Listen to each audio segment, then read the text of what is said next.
Hi, everybody. We are back. I'm Cindy Lewis Caballero, and I'm here with Sandy Orlando, my partner for the Endurance Event Productions race series, which includes 4 events in 2025, including the Georgina Spring Fling Marathon, the Kawartha Sun Run Half Marathon, the Nutrients Oakville 21.1 Half Marathon, and the Georgina Marathon and Half Marathon. So we're excited about 2025, and we have with us Bridget Keroglidis, who is one of our ambassadors for 2025. And Bridget will be racing 2 of our events, the 2 Georgina events, and she'll tell you a little bit about her goals there. But we'll see her taking part in all 4 of them. So we're excited to see her out there running and cheering for her. And we're here tonight just to get to know Bridget a little bit better. Thanks for joining us. Yeah. Thank you for having me. Excited for this year. That's awesome. So tell us about who you run with, first of all. Where are you based? So I'm based in Toronto. I run with a few different running groups. I train with a coach group called Stridewise Running, and I'm a committee member of Chicks Run the Six, which is a group that supports women's running. And then I also run with a group called Let's Run TO up in the York Mills area close to me. And I also visit Culture as well, Culture Athletics. That's a lot of groups to keep track of. That's why you're an ambassador with us. You come in contact with a lot of people, right? And what is it that you do professionally when you're not running? I'm a full-time elementary school teacher. So pretty busy. And a mom too, right? Yeah. And a mom, yes. Yeah, definitely. Yeah. So when we talked earlier, you let us know that you had gone to the New York City Marathon. Tell us a little bit about that. So that was actually a pretty incredible experience, first of all, because of how it started. So I applied back about a year ago, actually, with Team TCS, who's the title sponsor of New York City, Chicago, and our marathon here in Toronto as well. And they do a contest for teachers every year, and you apply and you talk about the impact that teaching has had on your running, that running has on your teaching, and how you kind of influence your students through your running journey and how they influence you. And so I filled out this application, didn't hear anything. And so I thought, okay, well, I guess I'm not running it this year. And then I was coaching, I coach a group called Team Unbreakable at my school. And that's a mental health and physical health program where we train kids to run a 5K and talk about the impacts of mental health and physical movement. And as I'm talking to them and doing the warm up, someone comes in with a camera and they're like, "Are you Bridget?" I'm like, "Yes." And they surprised me in front of the whole group and said that I was going to run the New York City Marathon that year. So it was pretty exciting. The kids were so excited. And of course, half of them asked if they could come with me in my suitcase. And I'm like, unfortunately, no. But it was really exciting because I got to share my marathon journey with them and with my class at school. So it was a lot of fun. And that's Team Unbreakable. That's what your class is? So Team Unbreakable is the group that I coach, and it's for grades. I do grades 3 to 5 at my school with some help of some other coaches, and then we have 2 goal events in Toronto every year, one in the fall and one in the spring. That's great. I mean, that coaching up and nurturing the young kids is so important. Cindy, you're trying to get a word in edgewise. No, you said it was to do with mental health, like to get kids focused on athletics to help mental health, which is, yes. I'm so happy to hear that. It really is key. And I feel like I do that with my students and also with my own 2 kids as well. Yeah. I feel like running has helped them a lot. And it also gives us a chance to connect too. So as they get older, because now my kids are, approaching that middle school and in middle school. So you kind of really have to carve out those times to talk to them. Yeah, that's amazing. And just teaching them that there's ways to look after your mental health other than the traditional way that we tend to do in the Western world. Yeah, it's a fantastic program. Exactly. And modeling for them too. I mean, they don't really, you may not appreciate right now how much that influences them, but they're watching you. And my boys are both like 30 and they still make references to the fact that I run. And my son was just telling me tonight, yeah, you'll be one of those 85-year-olds that's still running. Yeah, that's my mom.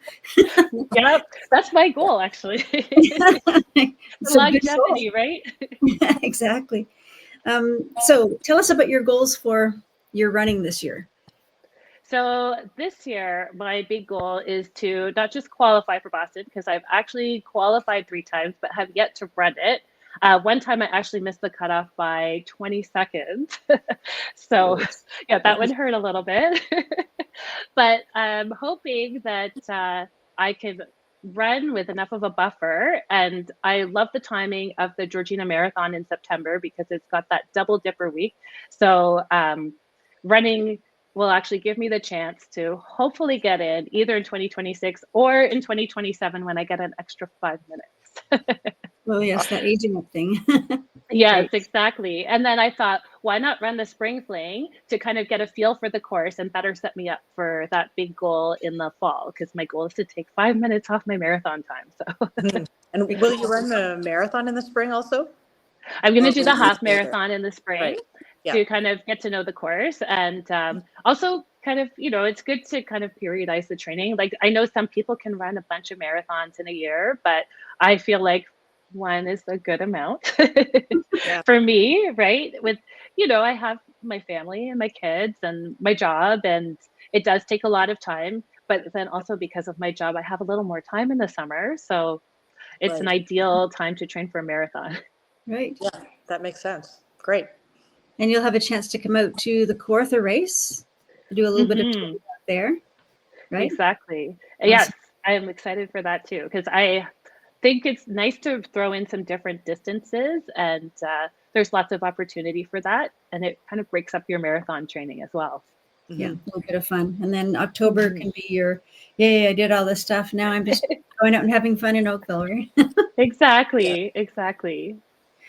So what is a typical, like you've got a lot going on. What does a typical week schedule look like for you? How do you fit in being a mom? I've got 2 kids as well, and I'm trying to be an athlete, but luckily I don't have a 9 to 5 job. I have a 4 in the morning and midnight job if I want to fit training in. How do you do it, having a school type job plus kids plus? So it's definitely a challenge, especially, I try to work around the kids' activities as well. I actually run a little bit less than I used to during the week. I actually had a little spinal disc issue last year, so I took up swimming. So I try to fit things in a lot of the time early in the morning. Sometimes I'll run commute to school because my school's about 7.5 kilometers from my house. So that kind of kills 2 birds with 1 stone. And I just try and be as efficient as possible. So I'll try and get things done in the morning before school because my kids are at a great age right now where they can get themselves ready. So that makes a big difference.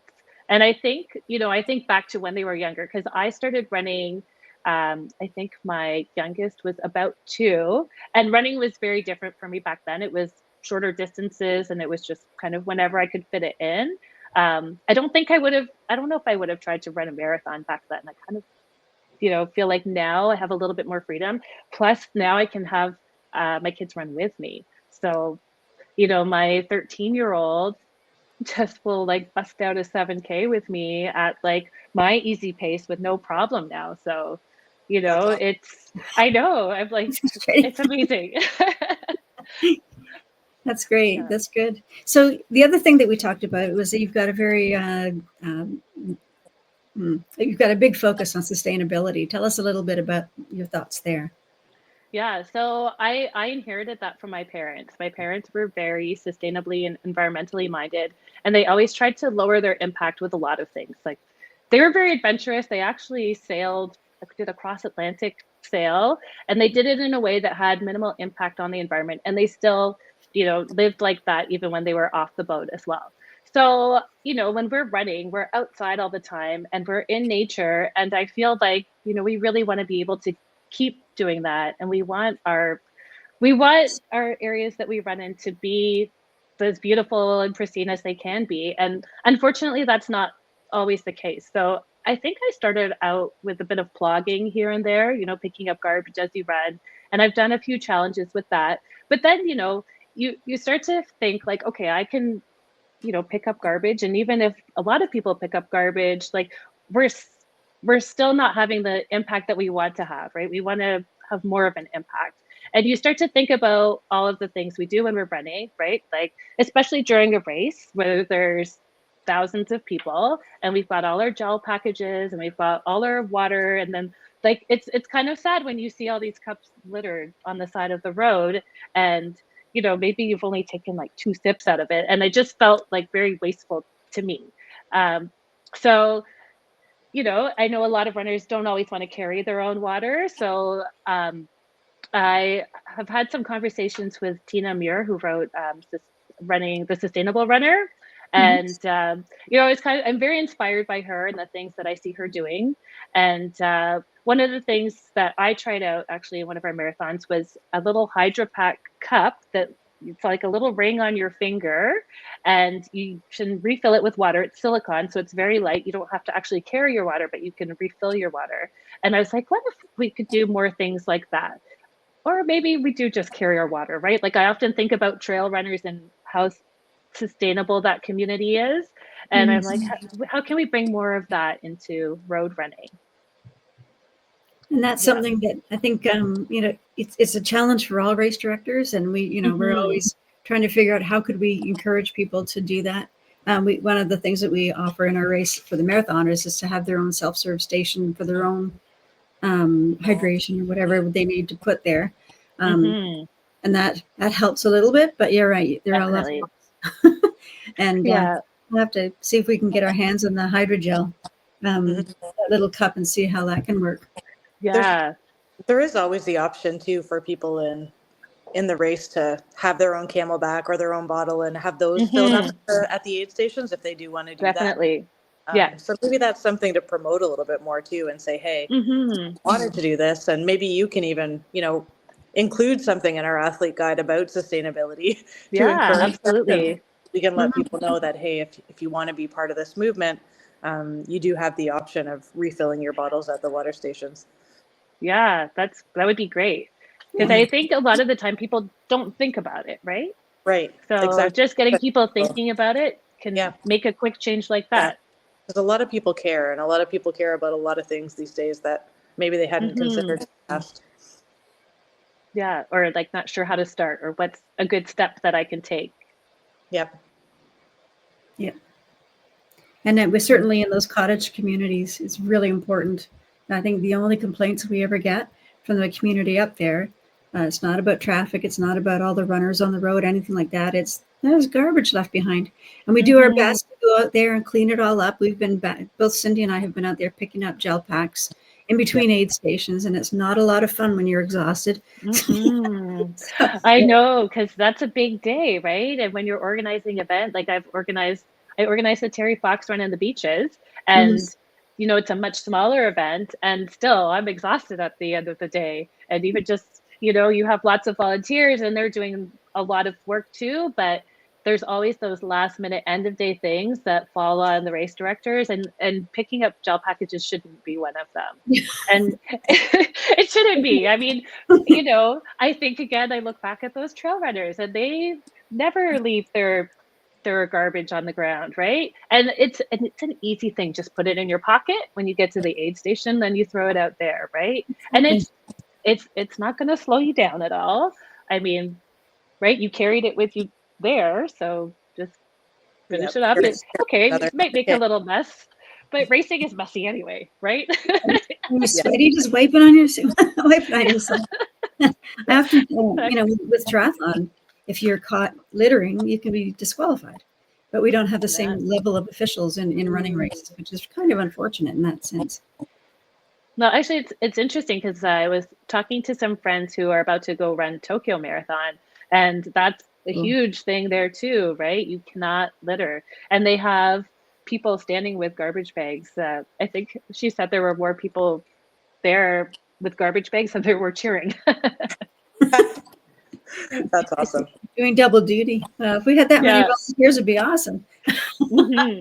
Volunteers is, it's one of the challenges of doing races is getting enough volunteers to help out. Yeah, and definitely. So anything else that you would like us to know, or our viewers to to know about you? Well, I hope that they'll come and join me at one of the 4 races, or maybe all 4, because I think what's so fantastic about these races is that they're close to our major center of Toronto, but you still get out of the city. So you still get a little bit of that runcation, and you could make it into a runcation if you want, but while still staying local, which I think a lot of us want to do this year. Awesome. So what are your handles so that people can follow you on social? So I'm most active on Instagram, and you can find me at Bridget_Brie.sustainable. There we go. And then you can find us. Cindy, you can list all those off for us. Yeah, we'd love for all of you to follow us if you don't already. As you know, we are Endurance Event Productions. Our website, you can take a look at what we have going on at enduranceeventproductions.com. You can find us on Instagram at Endurance Event Productions, and all of our races have their own Facebook pages. Yeah. All right. So we'll be looking for all your posts, and really happy to be working with you. Yeah. Amazing. Thanks for joining us, and I'm happy that some of our viewers got to know a little bit about you as well, and I'm sure that we'll all be there on race day cheering you on. We look forward to seeing you there. Happy training. Hope it all goes well for you, and obviously we'll be communicating as the next few months go by. Yeah. Amazing. Amazing. Thank you so much.